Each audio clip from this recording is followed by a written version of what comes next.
Itu menjadi perenungan kita. Walaupun saudara kita tidak menghitung, kita tidak mengingat lagi kapan kita melakukan dosa, tapi kita percaya saudara, Tuhan melihat. Dan dari pengalaman ini kita merasakan bahwa ketika kita berbuat baik, Tuhan perhatikan dan Tuhan beri berkat bagi kita. Senang. Orang kalau berbuat baik, pasti ada orang yang selalu katakan Tuhan memberkati. Orang didoakan oleh orang lain. Tapi ketika kita melakukan apa yang tidak baik, kita tidak didoakan. Tidak ada simpati, saudara. Karena itu menjadi perenungan bagi kita. Apakah kita sudah melakukan yang terbaik untuk Tuhan di tahun ini? Atau sekali lagi orang lebih banyak mengecewakan hati Tuhan? Jawabannya ada di hati kita masing-masing.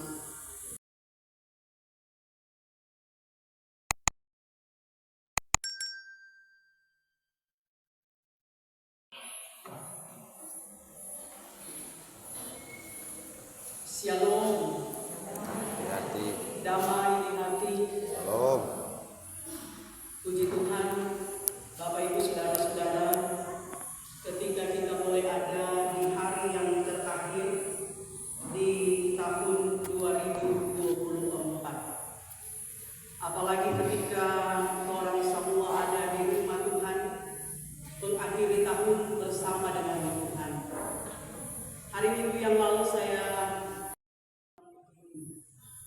orang mesti masuk gereja karena hari Minggu tanggal 29 adalah minggu terakhir di tahun 2024. Nah, karena itu berbahagialah kita ketika orang masuk gereja tanggal 31 Desember di tahun 2024. Nah, tahun ini ada 12 bulan, ada 52 minggu, ada 365 hari, ada 8.760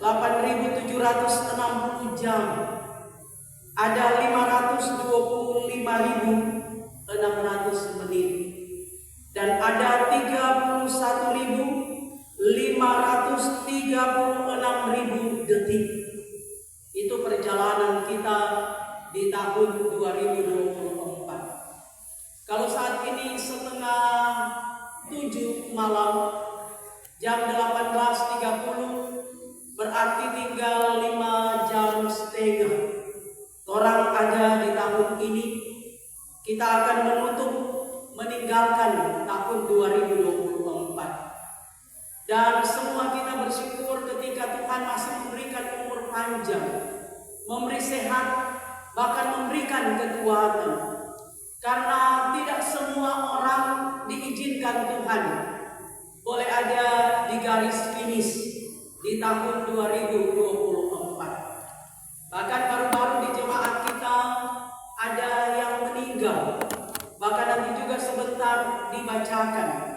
Ada jemaat Elroy yang tidak sampai di tahun 2025. Karena itu sekali lagi saudara, kita bersyukur atas semua kesempatan hidup yang Tuhan berikan bagi kita. Kita juga bersyukur atas semua kenyataan, atas semua pengalaman yang kita alami. Yang pasti di 365 hari yang akan kita tutup, ada hal-hal yang tidak mengenakan, ada hal-hal yang tidak menyenangkan, tapi ada juga hal-hal yang menyenangkan, yang mengenakan, yang kita telah rasakan dan melewati. Yang pasti di tahun 2024 kita pernah merasa tertawa, tapi pernah merasa menangis. Ada yang pernah menangis, Bapak Ibu? Yesus, jemaat ada, saya juga pernah menangis. Dan itu menyadarkan kita akan keterbatasan kita, bahwa tidak selamanya perjalanan kehidupan kita ini menyenangkan. Tidak selamanya apa yang kita harapkan, apa yang kita perjuangkan perjuangkan, apa yang kita doakan itu berhasil. Kita pernah mengalami kegagalan, pernah mengalami kekecewaan, kita mengalami ketakutan, bahkan kepahitan hidup. Karena itu saya katakan pasti kita pernah tertawa, kita juga pernah menangis. Dan itulah ritme, itulah irama perjalanan kehidupan kita. Sehingga menyadarkan kita untuk mengakui kedaulatan Tuhan. Tuhan yang berkuasa atas perjalanan kehidupan kita. Dia yang mengendalikan kita karena Dia punya otoritas. Karena itu saudara, di tahun 2024 yang dikatakan adalah tahun politik, sangat panas saudara. Tapi kita boleh memilih presiden, wakil presiden, kita memilih para wakil rakyat, anggota legislatif, baik di kota, kabupaten, di provinsi, tapi juga di pusat. Bahkan kita boleh memilih gubernur, wakil gubernur, wali kota, wakil wali kota, bupati, wakil bupati. Itu semua dilaksanakan di tahun 2024. Bahkan saudara, presiden terpilih adalah Bapak Prabowo. Kalau kita mengikuti Natal Nasional, ketika presiden dia memberikan sambutan, dari pertama sampai akhir selalu disertai dengan tepuk tangan, aplaus semua yang hadir. Apalagi ketika Presiden Prabowo katakan bahwa Natal itu sangat berarti. Ada banyak saudara-saudara saya yang beragama Nasrani, termasuk saya dilahirkan oleh seorang ibu yang beragama Nasrani. Karena mama dari Prabowo kan orang tua bersama, Pam Sigar orang Lamongan. Dan dia katakan bahwa di keluarganya agama tidak menjadi masalah. Karena itu dari seorang ibu yang beragama Nasrani lahirlah seorang presiden Indonesia. Itulah Prabowo. Nah karena itu saudara, kita bersyukur orang Kristen semua orang boleh merayakan Natal. Karena itu saudara, saya kira dari media sosial kita mendengar bahwa nyata ada keributan di mana-mana. Tidak ada sesuatu yang terjadi di pelosok Indonesia ketika merayakan Natal. Walaupun masih ada polisi yang berjaga-jaga sama dengan di sentrum, di katedral, di Paulus, di jalan protokol, ada petugas keamanan. Kalau orang di sini Panji Yosua. Tapi tidak pernah dapat dengar saudara keributan, kekacauan. Ini luar biasa. Orang semua berdoa, tapi juga ini tidak lepas dari pemimpin bangsa kita yang dia mengatakan, saya dilahirkan dari seorang ibu Nasrani, berarti merayakan Natal. Nah saudara-saudara, sekali lagi bahwa ada banyak hal yang kita jumpai di sepanjang tahun 2024. Apalagi ketika gunung ruang meletus, ada saudara-saudara kita dari Nusa Utara harus datang mengungsi, membutuhkan bantuan, termasuk jemaat Elroy juga memberikan bantuan di Manado Utara sana. Juga ketika banjir longsor melanda Minahasa, orang juga berpartisipasi di dalamnya. Nah saudara-saudara, itu semua adalah pengalaman yang sudah terjadi yang kita lewati. Dan sekali lagi kita bersyukur ketika kita boleh ada di detik-detik terakhir, ketika kita akan meninggalkan tahun 2024. Tuhan masih ada bersama-sama dengan kita. Tuhan masih menyertai kita. Karena itu menjadi evaluasi dan perenungan bagi kita. Apakah sepanjang tahun 2024 kita sudah melakukan yang terbaik untuk Tuhan? Apakah lebih banyak orang mengecewakan Tuhan, menyakiti Tuhan, atau lebih banyak kita menyenangkan hati Tuhan? Apakah dalam kehidupan rumah tangga orang suami istri, Bapak Ibu saudara-saudara yang masih punya pasangan hidup, apakah antara suami istri hubungan baik dengan kata-kata yang manis, yang sedap didengar, yang saling menguatkan, atau saling mengecewakan? Atau dalam hubungan orang tua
kita percaya saudara, Tuhan melihat.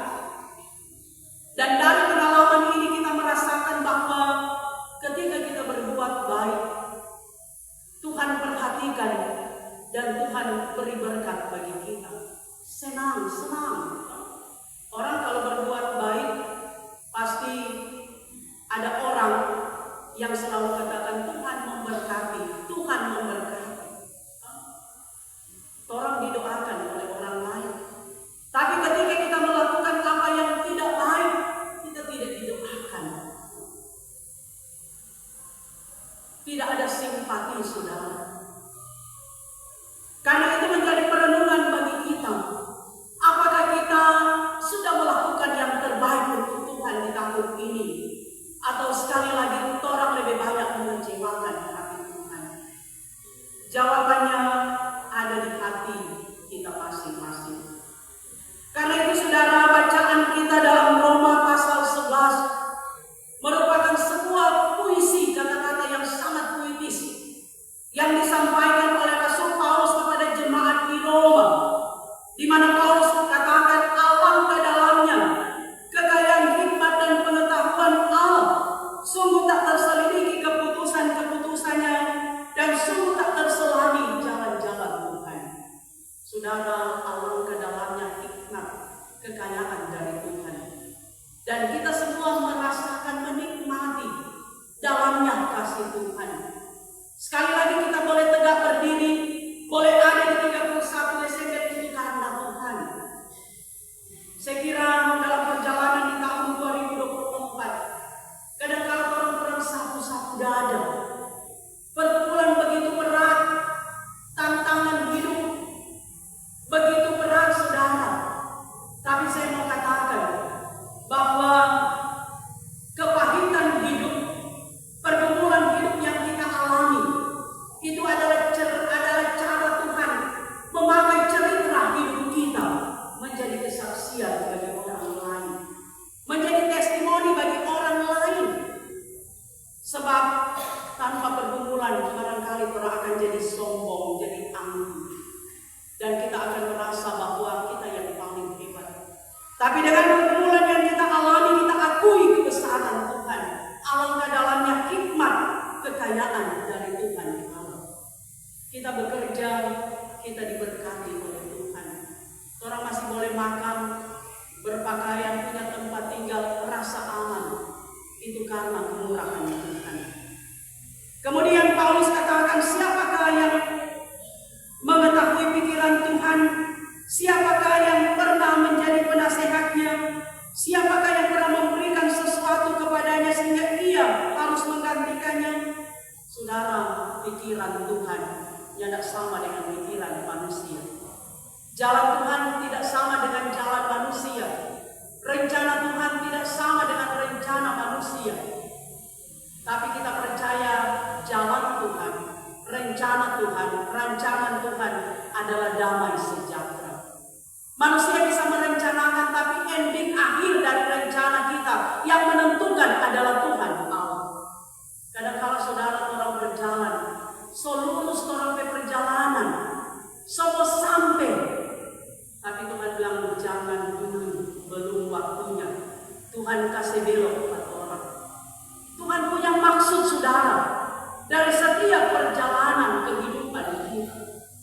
Karena itu memang kita harus punya hubungan yang baik dengan Tuhan, punya koneksi yang baik dengan Tuhan Allah, bangun relasi yang baik dengan Tuhan. Sama dengan bacaan 29 Desember hari Minggu yang lalu, Abraham dia dirikan mesbah untuk Tuhan. Sekalipun Abraham tidak tahu seperti apa tanah yang dijanjikan Tuhan, tapi Abraham melangkah dengan pasti dan dia dirikan mesbah. Saya bertanya, apakah orang pribadi, orang keluarga sudah mendirikan mesbah? Jemaat kita adakah mesbah? Artinya adakah firman, adakah doa, adakah pujian setiap hari yang kita alami, kita nikmati bersama dengan Tuhan? Sebab ketika mesbah itu hilang dalam pribadi kita, ketika mesbah itu hilang di keluarga kita, ketika mesbah itu hilang dalam persekutuan jemaat, hilang semua Tuhan